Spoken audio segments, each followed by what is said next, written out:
deja cele două finaliste în proba de simplu feminin. Este vorba de Iulia Necula și Bernadette Soci. Cele două jucătoare s-au calificat în ultimul act al competiției după ce au trecut în semifinale Iulia Necula de Eliza Samara cu 4-3 după un meci extrem de spectaculos și de dramatic, iar Bernadette Soci de Poștoacă cu 4-1. Bernadette Soci este favorita numărul 2 pe tabloul principal, iar Iulia Necula a venit din postura de favorit 3.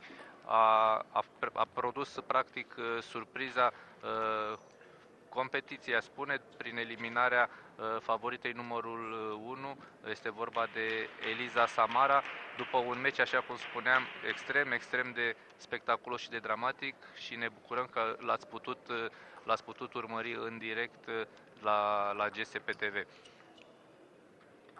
Iulia Necula servește în primul set al finalei de simplu feminin. O finală între două sportive din generații ușor diferite, 11 ani diferență între cele două. Iulia Necula, veche componentă a lotului național de senioare, Bernadette Soci și ea la rândul ei componentă a lotului de senioare, încă junioară în ultimul an de juniorat. Iulia Necula acum în prim plan. Neț, se repetă serviciul.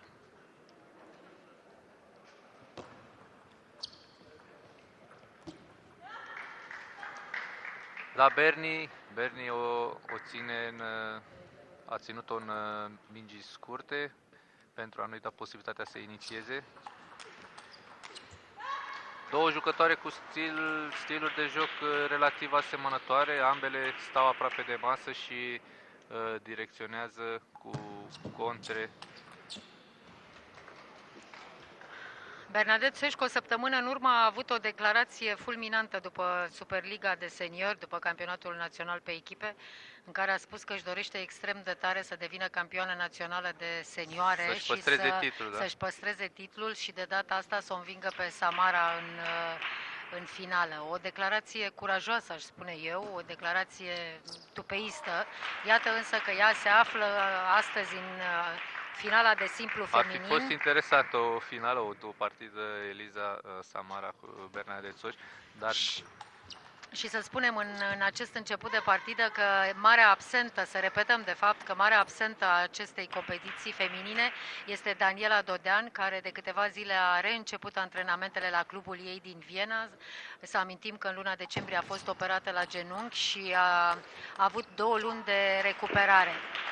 Anul trecut, finala feminină, după accidentarea Elizei Samara în timpul campionatului național, a fost disputată între Bernadette Soci și Daniela Dodean și a fost adjudecată de Bernadette Soci, care de fapt este campioana națională în acest moment. Bernadette Soci evoluează, după cum bine puteți vedea, cu o genunchieră la piciorul stâng și niște, să spun așa, bandaje, tot pentru probleme la piciorul drept. Ea a simțit ieri în proba de dublu dureri, sau înaintea acestei întreceri a simțit că i-au mai cedat durerile și a renunțat la acel bandaj, dar în proba de dublu de ieri a resimțit din nou dureri și a apelat la aceste să spunem așa, bandaje și... Da, un design futurist al acestor bandaje. În permanență Berni trebuie să aibă ceva desenat pe picioare. Probabil că s-a obișnuit și îi acționează, exact, în subconștient acționează mai bine acest lucru. Important nu este acest lucru, ci faptul că trebuie mentalitatea să fie prelucrată pentru a deveni mentalitatea unui campion, unui mare campion. 9-4 pentru Berni în primul set al finalei feminine.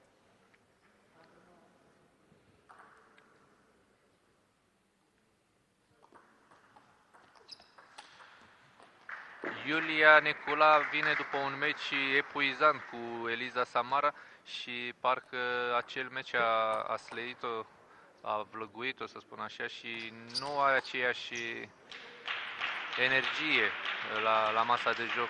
Sau poate și stilul de joc al Bernadetei Söci nu-i convine atât Da, de este clar mult. că sunt două stiluri diferite, cel al Bernadetei și cel al Elizei. Clar îi convine și cunoștea mult mai bine și era mult mai acomodată cu jocul Elizei, mă refer la Iulia. Berni are această mare calitate de a incomoda extraordinar prin jocul pe care îl prestează, pentru că este ușor cameleonic și de fiecare dată îl adaptează în funcție de adversarul pe care îl are. Iată-l pe Marian Filipaș, rămas pe banca antrenorilor după ce l-a conseiat pe Adrian Crișan, da? De partea cealaltă, Adriana Zanfir împreună cu Iulia Necula încercă să o retrezească la viață. Nu, este, dar e ideea de joc. E ideea de joc în care trebuie să intri și trebuie să-i găsești antidotul. E destul de greu, în general, când joci contra lui Berni, îți trebuie un set două până când îi simți exact stilul. 1-0 pentru Bernadette Söci. Bernadette Söci, care în 2012 a fost calificată la Pro Tour final de la Puerto Rico, a fost triplă medaliată cu aur la campionatele europene de juniori din Austria, în proba de simplu, dublu fete și echipe. Ea are 11 titluri europene din 2008 până în prezent, o performanță absolut remarcabilă. 3 la echipe, 3 la simplu și 5 la dublu.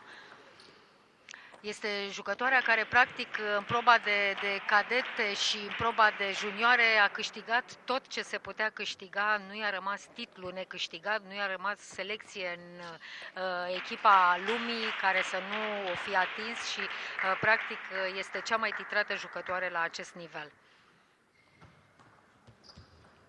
Da, o preluare cum rar se întâmplă să vedem la astfel de meciuri, dar atunci imposibil de preturnat. Este considerată una dintre cele mai bune jucătoare din circuitul Federației Internaționale, așadar la junior Bernadette nu a avut probleme atât de mari, mă refer la problemele care sunt la senioare vis-a-vis de sportivele asiatice. 4-2 în cel de-al doilea set, 1-0 la seturi pentru Berni Söci.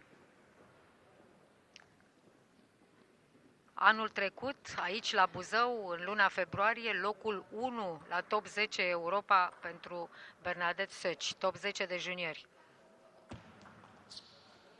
Da, o preluare cu reverul liftată, mult prea lungă, 4-3 pentru Söci. 4-4, preluare greșită și Iulia Necula pare să reintre și ea ceva mai hotărâtă în ritmul acestei partide.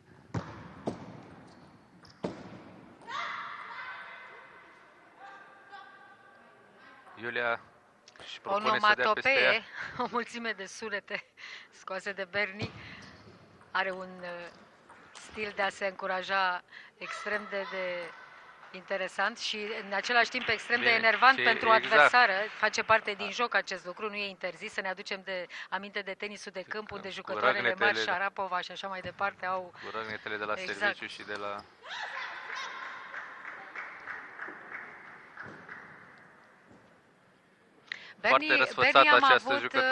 Berni am avut senzația că după ce Iulia Necula a reușit să o învingă pe Elisa Samara în semifinală, a avut o răsuflare de ușurare, practic ar fi fost un meci din punctul ei de vedere probabil o încărcătură mult mai dar să nu anticipăm. Iulia încă nu și-a spus, e departe de a-și fi spus ultimul cuvânt în această finală.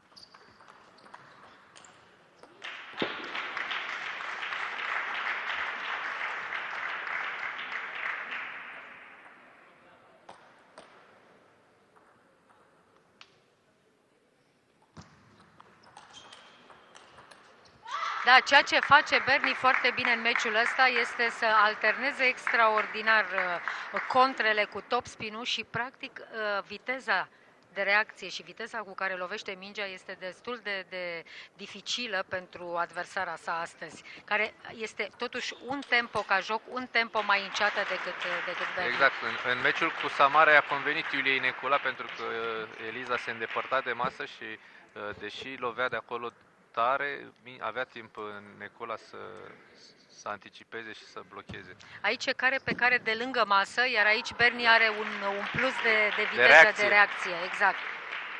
Berni fiind recunoscută pentru viteza cu care lovește.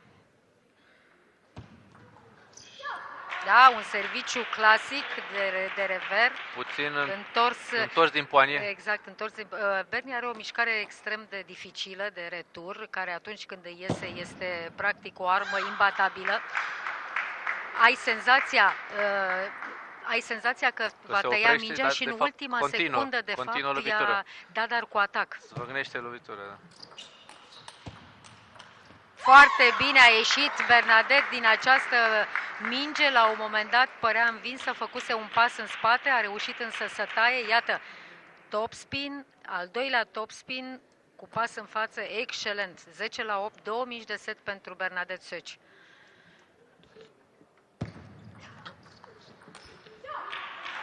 Un rever forțat, a forțat terminarea setului. Nu s-a așezat, a dat doar din mână, nu a fost suficient. 10-9. Adriana Stasi a servit, i-a arătat să servească cu reverul.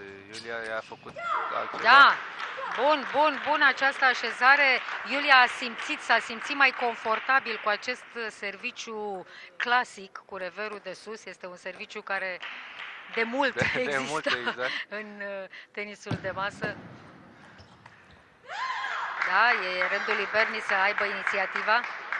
Cu topspinul ăla incomod, extrem de incomod, de forehand, foarte bine executat și executat cumva ca la carte. Ea lasă mingea, puțin sportivi mai sunt care lasă mingea să cadă ușor sub nivelul mesei și lovesc la acel punct unde topspinul se zice că e cel mai eficient. Ce ratare! Ce ratare pentru Iulia! A avut un retur înalt, servit parcă pentru atac, n-a reușit să-l finalizeze Berni. Prea închis, paleta a ținut-o și mingea s-a dus direct în fileu. 2-0 pentru Bernadette Soci în finala cu Iulia Necula. Ultimul meci din această reuniune, ultimul meci din cadrul campionatelor naționale de tenis de masă de la Buzău.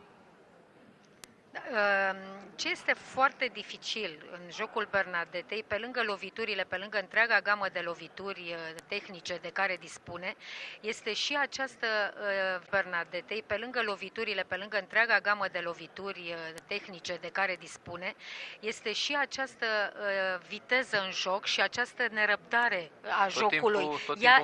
Ea enervează oarecum, dar în sensul bun pentru ea, categoric, își enervează adversarul prin faptul că are un tonus extrem de ridicat pe durata întregului meci. Te provoacă, și te invită să fii în ritmul ei.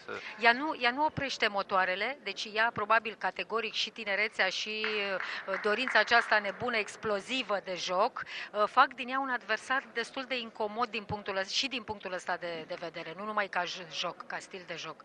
Rămâne de văzut în ce măsură Iulia Necula reușește prin experiența ei să-i domolească această exuberanță în joc de care dă dovadă Bernadette Soci. 2-0 pentru Bernadette Soci și la serviciul Iulia Necula. Nu-i merge sandwich-ul, partea de rever deloc. Nu, e incomodată, este extrem de incomodată. Din nou am avut o mostră de atacul ăla al Bernadettei pe minge tăiată, ușor simulată de tăiere și apoi zvâgnită imediat înainte. Asta știe să facă foarte bine și cu asta incomodează.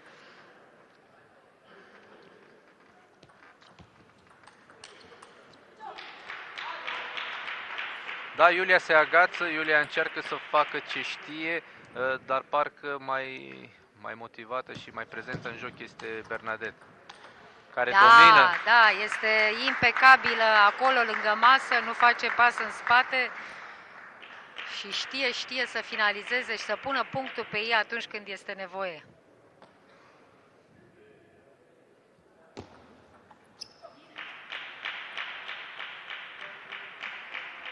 Este o artistă această Bernadette Soci, are prin ceea ce face, parcă joacă într-o piesă. Da, foarte bun acest atac decisiv. Este prototipul perfect al vedetei sportive, ca să zic așa, dar este foarte important ca în devenirea ei sportivă, care este abia la început, să țină undeva departe de ea acest soi de vedetism și să se aplece În primul rând pe latura Exact, sportivă. exact. Este mult mai important pentru că altfel la un moment dat s-ar putea crea un dezechilibru și să sufere performanța, că de fapt la asta ne referim. Time-out, moment de time-out, 5-2 pentru Bernadette Söci, 2-0 la seturi, pare de neoprit Bernie Söci Un mic în tăvăluc. victoria ei în finală. Da, a scăpat de emoțiile și de partida cu o partidă care a fost probabil mult mai grea pentru ea cu Eliza Samara. Am avut-o pentru un scurt moment în prim plan pe Lazar Tamara, o fostă jucătoare, de asemenea la CSM Buzău, în prezent arbitru, face parte din conducerea arbitrajului românesc.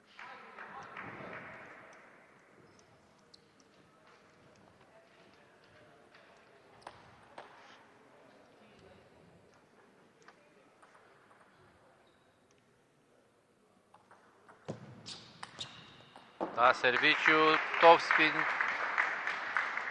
punct, 6-2 pentru Bernie.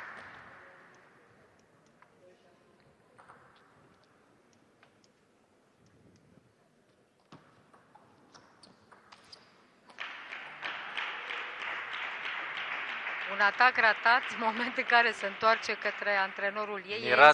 Ea este, da, ceva de genul, cum de nu mi-a ieșit, ea este foarte activă în general. De obicei, Filipaș nu are monolog, ci din contră, e un dialog permanent între el și Bernie.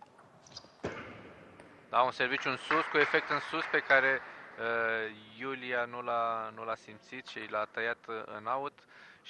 8-3 în setul 3, 9-3, un serviciu iar de asemenea surprinzător pentru Iulia Necula. Ne îndreptăm către un sec 3-0.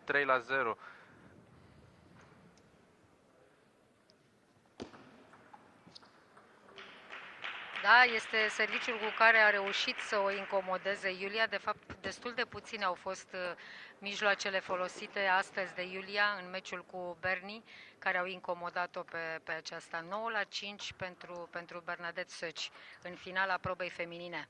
2-0 la seturi pentru Bernadette. Net, se repetă serviciul.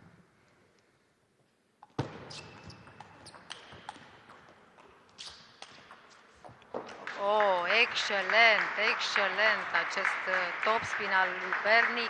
După un schimb foarte rapid, iată avem acum, își face bine loc cu forehand-ul și spuneam acest topspin marca Bernadette, care iată îi aduce punct după punct.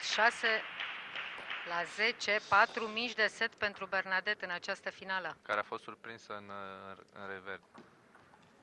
Da, o preluare greșită. Aici Bernadette nu, când conduce, se crede învingătoare. Nu, are o problemă la returul de servicii, într-adevăr, numai că știe să compenseze cu alte celea, 11-7. Ea singură știe să se încurajeze atunci când este momentul și acum avem și un microfon acolo. Încercăm să auzim discuția dintre ea și antrenorul Filipaș, acum în prim plan Adriana Zanfir.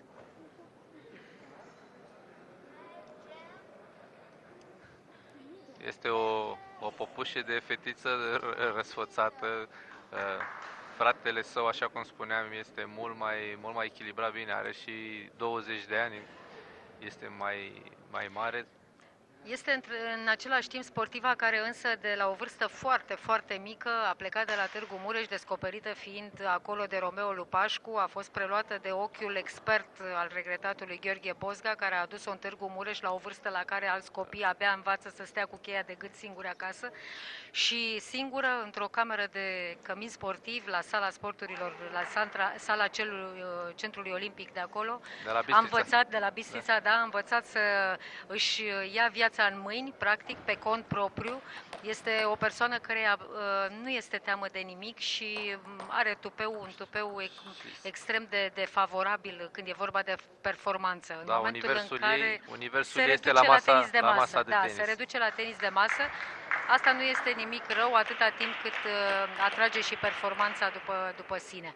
Mai are însă foarte mult de lucru la multe capitole, dar este încă foarte, foarte tânără. 2-0 pentru Bernie Söci, 3-0 la seturi. A început cel de-al 4-lea set al finalei feminine. Nici nu avem cum să nu-i acceptăm toate mofturile atâta timp cât este jucătoarea numărul 1 în clasamentul european la junior.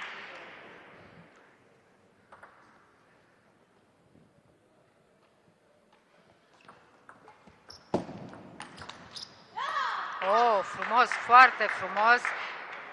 Și gândește în timp ce joacă, asta e mare lucru. Bine a surprins-o acolo pe Iulia pe partea de rever. Iulia cumva s-a predat, nu știe exact, mingea vine cu viteză extrem de mare și nu știe unde vine, ceea ce pentru jocul Iuliei este arma letală, practic.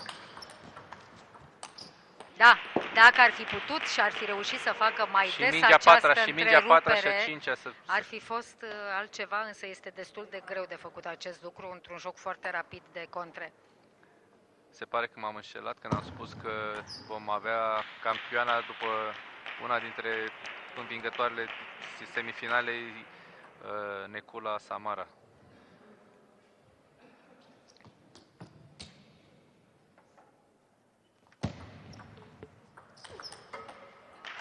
Da, un serviciu rotund și o preluare înaltă a Bernadetei Soci, 4-4. Este setul ultimei speranțe pentru Iulia Necula. Oh, ce incomodă și mingea asta, și cu fileu. Dumnezeule! Asta e o lovitură care poate purta denumirea de Bernie Soci.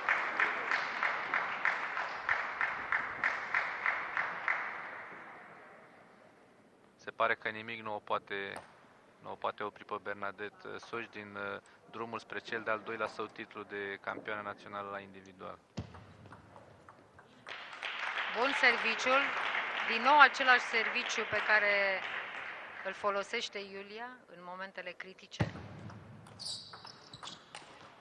Da, tot fiind cu efect, lobat, un capac cu sandwich-ul, tot efectul i-a venit înapoi Bernadetei și a greșit. Da, bună direcționarea, foarte bună direcționarea, un pic în criză, mi se pare, Iulia, în acest moment. Practic, trebuie să gândească într-o fracțiune de secundă ce are de făcut și e un pic cam dificil în fața unei vulcanice precum Bernie, care nu te lasă, de partea ei, nu te lasă să respiri, nu te lasă să te aduni. Și atunci chiar nu mai ai ce să faci. Când ai un adversar bun, un adversar care te domină și care mai are și noroc, atunci clar nu e ziua ta. Da, o minge dificilă pe care nu a gestionat-o cum trebuie Iulia Necula, un atac pe minge deja în coborâre și 9-6 pentru Bernie. Din tuș, practic, a preluat acest atac din tuș, 10-6, 4 mingi de set și de meci o despart pe Bernadette Soci de titlul de campioană națională. Ar fi al doilea titlu consecutiv de campioană națională la senioare, ea care se află încă în ultimul an de juniorat. Excelentă performanța Bernadetei, se anunță un campionat mondial în luna mai absolut minunat pentru echipa noastră, toate fetele vor fi acolo și sperăm într-o bună figură a României la mondiale. 11-6, set și meci 4-0, pare fără istoric această finală. Al doilea titlu consecutiv obținut la senioare de Bernadette Soci, care este noua campioană națională pe 2013. Așadar, CSM Bistrița, 2 titluri de campion național prin Bernadette Soci și Adrian Crișan. Și am văzut bucuria Bernadetei Soci, că am împărtășită împreună cu antrenorul său Marian Filimon. Marian Filipaș, scuze. Aici, în sala sporturilor din Buzău, urmează festivitatea de premiere. Avem așadar campion național la simplu masculin Adrian Crișan, pentru a 10-a oară câștigător al titlului național de simplu, iar la feminin Bernadette Soci, după o finală pe care tocmai s-a încheiat și a câștigat-o 4-0 cu Iulia Necula. Dăm legătura pentru o scurtă pauză publicitară.